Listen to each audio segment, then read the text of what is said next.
Everyone, to our viewers here today on LinkedIn Live, live with us on YouTube and live with us also on our Facebook channels. And also hello to all the people listening to the recording afterwards and listening to our new audio podcast, which is available through Anchor as well as Spotify. I am really pleased today to be delving into our teams part of our Humanising work series. We talked about human leadership last week, and this week we're moving on to talk about teams. Yesterday we started with Stuart talking about flow and how can teams flow as an extension of the work on individual flow, which was a great conversation.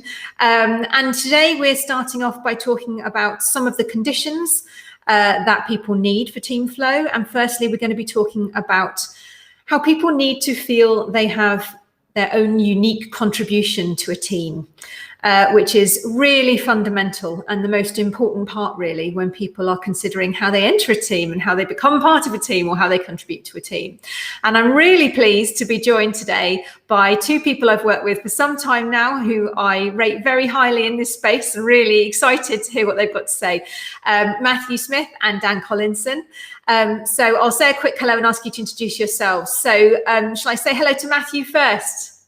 Hi, Alex. Yeah, so my name is Matthew Smith. I'm an associate with Bailey and French, and also that's come through really much of my work as part of a Master's in Applied Positive Psychology, which we offer at Buckinghamshire New University.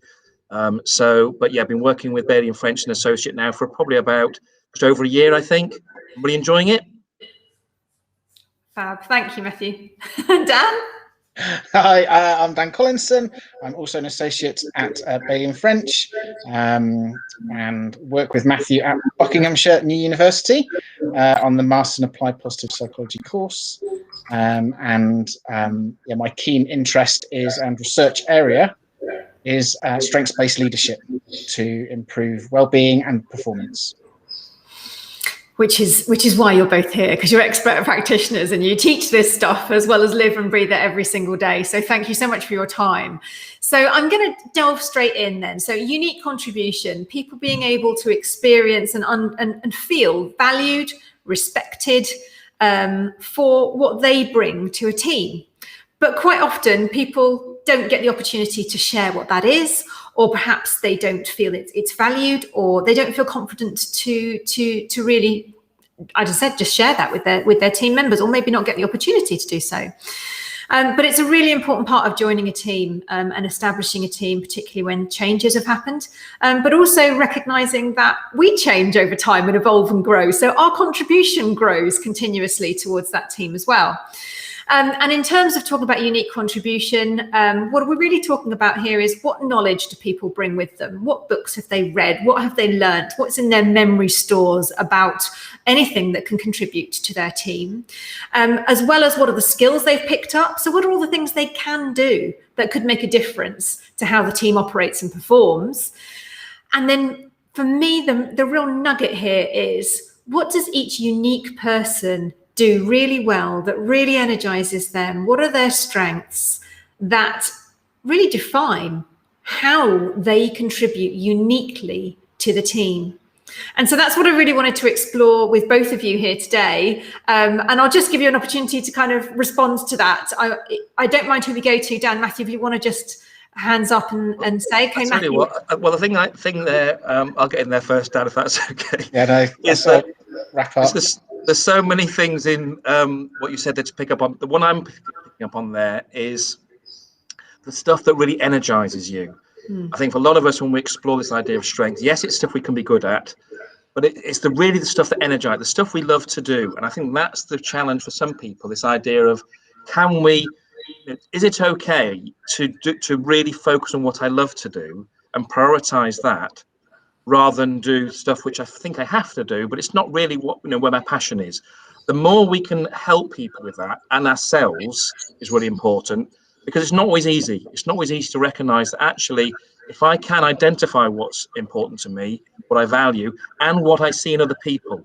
I think a really nice starting point for this is this idea of strength spotting, which maybe Dan can say a bit more about, this idea of whether or not we can spot strengths in other people. And often it's other people that can spot them in us. We're not always necessarily saying one of my strengths is. So the more we can engage in that kind of conversation, I think is really valuable. Thank you, Matthew. Yeah. And picking up on that, Matthew, I think traditionally we are very good at thinking, well, I'm not good at this. I need to work on this to become well-rounded. And I've been guilty of that in the past, in management before I found out about strengths, thinking that everyone has to be good at everything. It's not necessarily the case.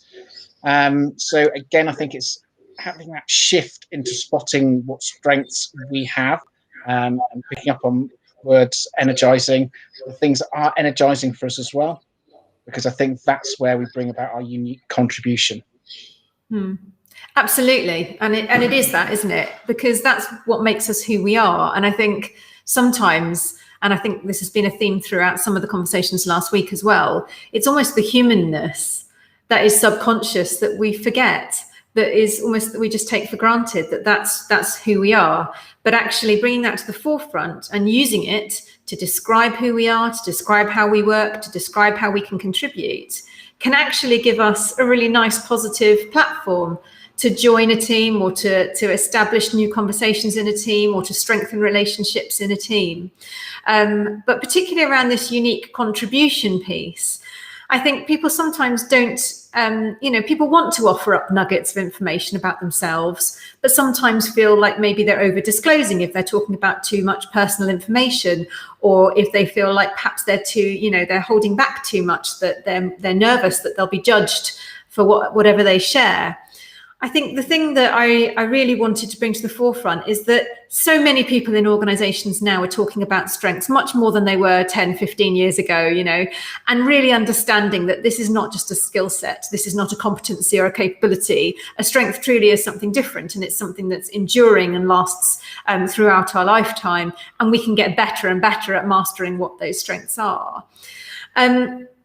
And I think really what I want to push on to today is what's the next level of applying that? So if we've done some kind of test, or we've found out what our strengths are through great conversations and strength spotting with other people, how can we actually use that when we're when we're describing our unique contribution to the team? So when we're sharing with other people in the team, what is it about strengths that actually gives us positive confidence to do that in a good way within a team? Yeah, I think there's something about your willingness to bring your whole self to something. And I think, again, for a lot of us, if we don't really have, if we don't have that confidence, or we have that uncertainty, then you mentioned that nice idea of concern about over disclosing. And I think there is that concern in terms of, well, that's too much about describing what something I'm interested in. That's absolutely the valuable way into talking about something which energizes you enjoy doing. I think, and the more people are able to give time to what they enjoy doing, what they love to do, anything like that, rather than necessarily having to lay claim to, it's what I'm really good at. It's what, this idea of, we were talking before, Alex, before we started recording, we talked about one of these students in the past, actually, who's on the same cohort that when Dan was on the course, the very first cohort of the master's course, where we're discussing things like strengths, and something that's strong within you was a nice way of sort of describing it. And it's really stuck with me, because you're not necessarily laying claim to the fact that you're expert in it, but if you allow yourself to develop it, talk about it, share these ideas with other people, ask other people about those kind of things that they love to do, you're in a place where you have those kind of conversations which are far more energized than ones which you feel as though you are holding back. So the more we feel able to allow ourselves to just talk about the things we love to do, and I think, again, the more we have work contexts that allow that as well, I think it's really valuable. Yeah, and I think it's the exploration that you're talking about there, Matthew. Thinking about, if we break down the elements of what I consider a strength to be, so something that we're good at, something that we enjoy doing, something that energizes, something that is authentic to us as well. Yeah. I think all those four parts together really, once we understand what our strengths are, can lead us to perform more confidently, knowing that these are really authentic pieces of us, and having those opportunities and through the discussions to explore and find out what those strengths are, what those activities that people are doing, certainly in the workplace, that allow them to use their strengths. And once I think people have those conversations, it gives them a bit more confidence about those tasks and how they go about applying them. And probably just following up from that, I think there's a big bit of kind of almost old school psychology to this. It'll probably depend on, to what extent you've been rewarded from this in the past. I think some people may feel as though if they've been in contexts before where they've attempted this and it's not always necessarily been rewarded. And again, we talk about the sort of shift in focusing in work context where I think increasingly, again, workplaces will talk about strengths more and better understand what strengths might be. But if we're rewarded for that, then people think, okay, well, actually, it's okay for me to talk about these things. It's okay for me to talk about that. And those rewards can be external, somebody else giving you some kind of feedback. But we talk about things like, positive emotions, feeling good about talking about something, having somebody respond back, actively and positively about something allows you to feel, oh, I actually quite enjoy talking about that. I must do that more. It's allowing ourselves to do a bit more of that. Yeah, absolutely. And it strikes me, one of the things that we do when we do kind of strength spotting activities with groups is we help people find their own language by talking about strengths in their own personal experience. So that can be, beyond work, that can be their hobbies, their relationships, experiences they've had outside of work, things they've enjoyed and why they've enjoyed them. And going into levels of specificity around that is where people start to go, oh gosh, there's a theme emerging here, isn't there? And recognizing those strengths in themselves. And the beauty of what we do when we do the strength spotting exercise is we're looking for the cues of when someone's talking about a strength. And those cues are so obvious when you've got it. It's like, got it there. And one of the cues is that people, when they're talking about their strengths or an experience that used their strengths, the language that flows so naturally and so easily because it's something they know. And it's almost similar to what I was saying before about that subconscious human part of us, that sometimes it's so obvious, we just assume that everybody has that.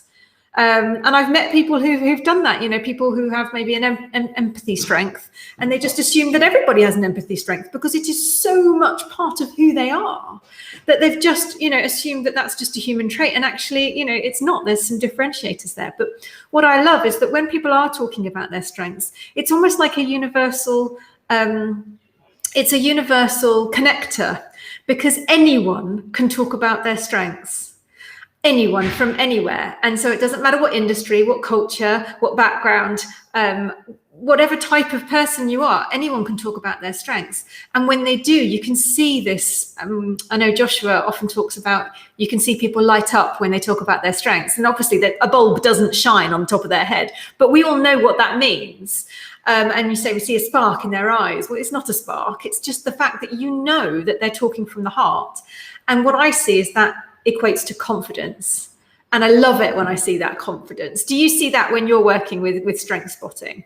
Yeah, well, I would say in terms of that heart-led, the notion of, heart, when someone says, you have that phrase, heartfelt, something is heartfelt, or if there are hearts in it, you can tell it yourself when it's about yourself, but in other people, absolutely, there's something that comes alive about them. There is that animation and so on. And it can be seen in sort of the way they're talking, how they're talking. But there is something that, you almost see that, that life spark. The more we can nurture that, again, in ourselves and others, I think there's something about the way we can nurture it in others is nurturing in ourselves. There's something about by ourselves giving it, doing this kind of exploration and exhibiting that. It's giving other people permission to, saying this is okay to do this. This is the sense of it's what we're supposed to be doing, engaging in what's important to us, and that inspires others to do the same. Yeah, and several years ago, I was doing some strengths coaching around careers for disadvantaged young people, and we'd start off the sessions, and they really struggled to name anything, talk about anything that they were good at or they enjoyed or was energizing. But as we sort of got into it, and they picked up examples of when they would use some things that would be a strength. It was a real, as you say, you could really see them light up, and it became a lot easier for them. Then they were able to think, oh yeah, and there was this and this, and the energy in the room completely changed the dynamic. And quite often, when the session would finish, I sort of go out and some of my colleagues go, yeah, they looked like they were 10 feet tall coming out of that room, and I think it really does boost our confidence, as you said, Alex, when we do uncover what our strengths are. and relate them back to solid examples as well when we've used them. That really is beneficial. And it's great, isn't it? Because it's something that no one can argue with. You can't judge someone on how much they enjoy using their strengths. So it does create that platform, that ability that just cuts through and helps us connect with people. And I think that, particularly the fact that it's a positive piece as well. Certainly where I've asked people to talk about their strengths before, we certainly, in a British culture, sometimes that feels uncomfortable for people. They're quite happy to, as you say, list off all their weaknesses. But actually, when they recognise that they're in an environment where people genuinely want to hear the best about them and the good story and the positive line, actually it's reconfirming that people really do care. And there's a real connection to caring there as well, around almost like, if you have the bravery and confidence to share, I'm going to support you and I'm going to, level up next to you and listen and show you that I really care about you talking about things you enjoy and you want to do. And I have to talk, but Holly's just put a lovely comment on here about the connection between strengths and flow, which we know is quite strong. So we tend to get into a flow state when we are using our strengths. It's more likely to happen. So if we know what they are and we know how to use them, the opportunity to get into flow is more likely. But she's put this comment in here, which talks about when you're in flow, you have less opportunity to second guess what others are thinking, which also then has a knock-on impact to our confidence. And I think that's just a beautiful link. I'm really impressed, Holly. I like that one with the flow connection as well. Have you ever talked about those flow connections around using strengths? Well, it's also, we use this idea of second guessing is quite nice. It links this idea of overthinking, isn't it? We're overthinking stuff, and almost as a lifelong overthinker, you work in contexts where that's absolutely encouraged, but allowing yourself to step back, and when you think you might be overthinking it and you are second guessing other people, it's a sign again you're not in flow. Whereas if you are able to be in that space where, there are those times when you're in flow, because some people will know it naturally, they may experience it at work, may experience it outside of work, but you lose that sense of self-consciousness. And that's where I think, anything where we're able to bring about that level of it's like a state of consciousness, basically. It's letting go of what people think about us and doing it because we're passionate about it. And that's when, of course, you get into those challenges about overplaying strengths.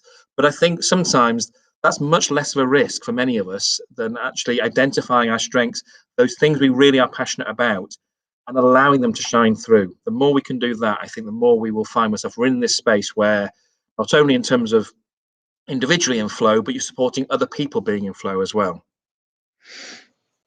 Yeah, I agree. And it's nice that we are now having those conversations. We might not have had these conversations 10 or 15 years ago, certainly in an organizational context. And to have that different lens now, rather than what's weaknesses are and what needs to be fixed, it's having that lens and conversations about what our strengths, what do you enjoy doing, what are good, what energizes you. And I think, Matthew and I together, we've been talking a lot about managing energy rather than managing time, and thinking about what strengths can we use again, so get more things done. I think that comes with productivity as well, when we manage our energy more than we manage our time. Absolutely. And I think just coming through, I think, Alex, so where it's the comment, I think it's you typing about how can teams use strengths conversation to share each person's unique contribution. Yeah, absolutely. And I think that's a challenge. I think it's finding language for that feels comfortable for people. I think if you are in that place where you're thinking, oh, if it's a manager or something, or a team leader, you think, oh, I must now consciously make reference to someone's unique contribution or strengths. If that doesn't come naturally, it won't feel natural. So it's about finding ways to talk about these things in a natural way. And I guess to some extent, it comes through practice. If we're not practiced at doing it, then we've got to find ways of doing it that work for us individually. Yeah, and I think Trudy just noticed something as well in Dan, in him sharing those success stories. And I think maybe it's that storytelling piece, and I think this is where I'm just kind of getting down to the practical hints and tips that people can take away, is that we know that in this current environment, there's still lots of people remote working, but we know that some people are also then taking those steps back into office environments. We know that there's going to be hybrid teams. We know there's going to be lots of teams with new people they've never met before. and also lots of teams with that have changed completely, restructured, and are completely doing something new now that they weren't doing last year, or doing it in a very different way. There's so much change going on. How can we individuals kind of almost come together initially before we kind of get going on the big projects as the next kind of big phase through the future of work? How can we have those easy strengths conversations? What could we do? I mean, storytelling was just my suggestion, but how do you give people the platform to say, right, we really want to hear now, what is it that you're uniquely contributing to this team? What is it that you want to bring? What is it you enjoy doing? Well, I'll go first there, Matthew. Yeah, Sorry, Jonathan. What I used to do at the daily sort of team meetings, so this was when I was working as project manager, I would start the session with, what strength did you use yesterday? And so starting off the day, reflecting on what went well yesterday, how they got to use the strength, and then they'd also have a real live example to share with the rest of the team. And also then thinking about maybe sharing, what strength I noticed in someone else, one of my colleagues this week. I think that's another great starting point to have these strengths conversations, and picking up what you're saying there, Alex, when we start a new project, something like that. How can we use our strengths most effectively in order to get the job done to the best of our ability? For me, I think there's also something about allowing that space in any kind of conversations. I mean, again, over this last year, we've all just had to learn. If we're not already doing some of this work virtually, then so much more of it now is virtual, and it will continue to be the case. Because now, hopefully, as things open up and return back to some degree of normality, then this will now include a lot more of kind of virtual working, and with people working remotely. I think it's a willingness to have conversations that feel as though they're outside of the work specifics before you get to that, and feel that's absolutely okay to do.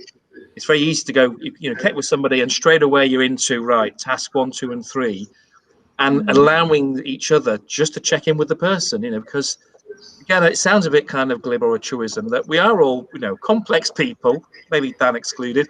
We're all complex people, and we have lots of aspects to us, of which our work is just one part. The more we can bring these other aspects to it, I genuinely believe that's the way we become better at work, and meaning that in both ways, better at work in terms of the performance, but better in terms of our well-being. If we prioritize that, we're likely to become, high performers. When are you going to become a high performer, Matthew? It's a work in progress. Always a work in progress. I model myself on you, Dan. I think slightly unshaven. I'm going to butt in here and turn back to the conversation. So I think I love all those points. Thank you. It's really just helpful to think about, where are people right now, and I think it's really. Lots of people have changed the ways of working, to work more virtually, and that's been okay for people who know their jobs and who are more confident in themselves. And I think someone mentioned as well about kind of new and early career hires. Certainly, I worry a little bit about the younger population entering the workforce now, who haven't been able to pick up new roles virtually because they don't know, they've not worked before perhaps, and they're looking for entry-level roles, and having to pick up and understand the context and feel that they have a place. And so I think strengths is a really lovely way, as I said before, kind of like a leveler. It can bring everyone together to be able to have that conversation of, what is it that you bring to this team beyond all the roles and responsibilities. We know all of that. We've got time to train and onboard people, but what is the unique way in which you do your work that's going to contribute to the team and how we work and flow together? And that uniqueness is that, I don't know, that beautiful piece of information that we love to hear about people. I love hearing it about people. I don't get bored of that story ever. So I love, Dan, your example of, every single day having that conversation of what strength you used yesterday, because it's a really simple thing.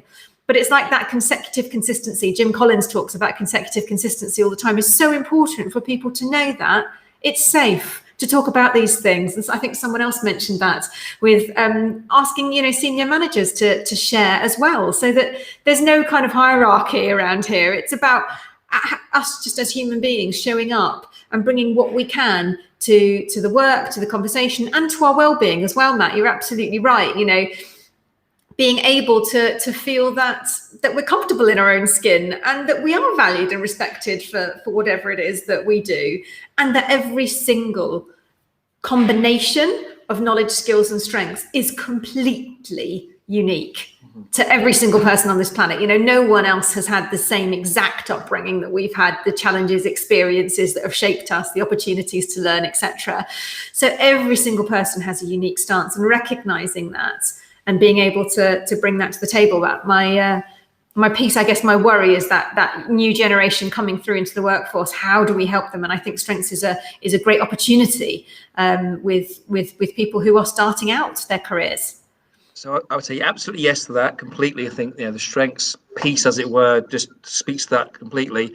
And there's something about as well with this kind of virtual working, recognizing you've got managers, senior managers, junior managers, whatever, others, you know, people already working in the business, as it were, who are now working in a new way. I think there's something about the challenges then. You've got people who are not necessarily used to doing these things virtually, because we're all doing it, you know, even people who've been experienced doing it before, they're doing it a lot more than they ever were before, because it's now become a norm. And I think you can use that as a valuable context to say, we're all now facing something new.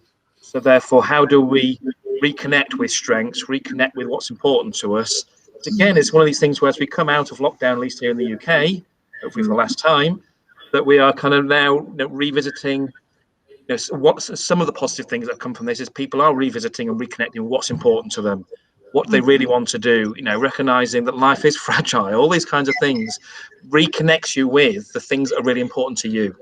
Yeah. And it's funny, isn't it? Because so many people have had those moments, you know, real like, what am I doing? Why am I doing this? What should I be doing? But at least if we can reconnect with our strengths, we're connecting to who we are. And actually, if that's at the core of whatever we bring, whatever context we're in, at least we're being true to ourselves. And we're kind of coming close to the end of our time, which has rapidly shot by. I just want to quickly pick up, there's a couple of pieces come through. I think, Rachel's asked a question. What if you have a strength like organization, but it doesn't energize you?